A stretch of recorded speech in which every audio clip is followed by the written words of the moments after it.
Bonjour, aujourd'hui je vous propose de voir comment créer une bordure papier avec des bords qui soit cranté mais de manière arrondie.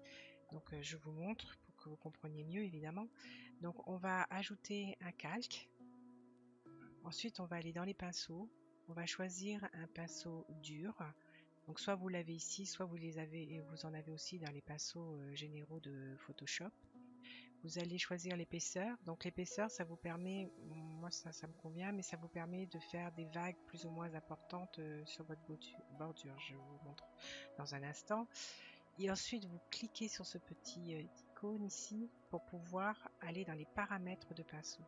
Donc là, vous voyez, le pinceau, il est extrêmement compact et nous, on veut que ça fasse des ronds plus détachés tout en restant attachés les uns aux autres. Je m'explique, ou plutôt je vous montre. Avec le petit triangle ici, vous allez vers la droite et vous allez jusqu'à ce que vos ronds soient détachés mais pas complètement détachés. Une fois que vous avez fait ça, vous êtes toujours sur votre calque, vous appuyez sur Maj et là vous avez quelque chose donc de rectiligne. Ensuite vous prenez l'outil rectangle de sélection rectangulaire, vous glissez votre souris sur la forme, un peu plus haute pour que ça puisse voilà, tout prendre.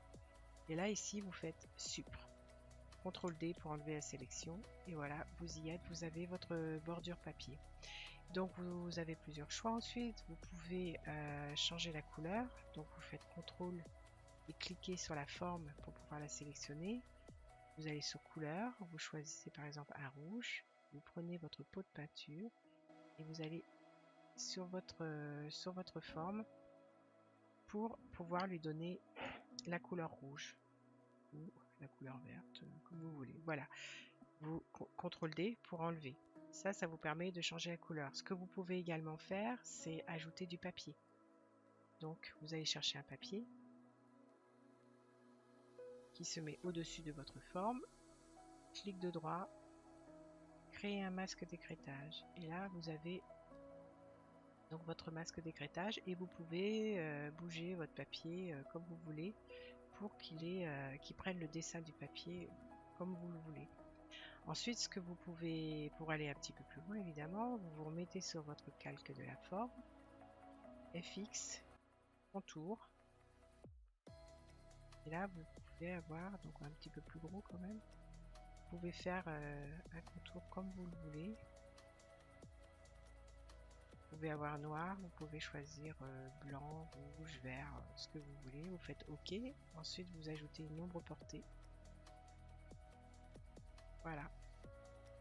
Et votre bordure papier est faite. Ce que vous pouvez faire aussi, maintenant que j'y pense, vous pouvez aussi ajouter un style.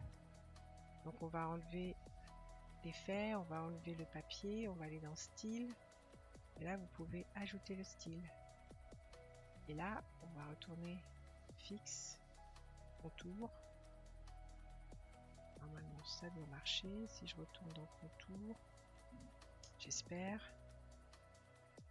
Voilà, vous pouvez rajouter un contour à votre forme. Vous pouvez aussi donc FX, ombre portée, pour rajouter une ombre portée. Voilà, j'espère que ce tuto vous aura plu et je vous souhaite un bon scrap. À bientôt.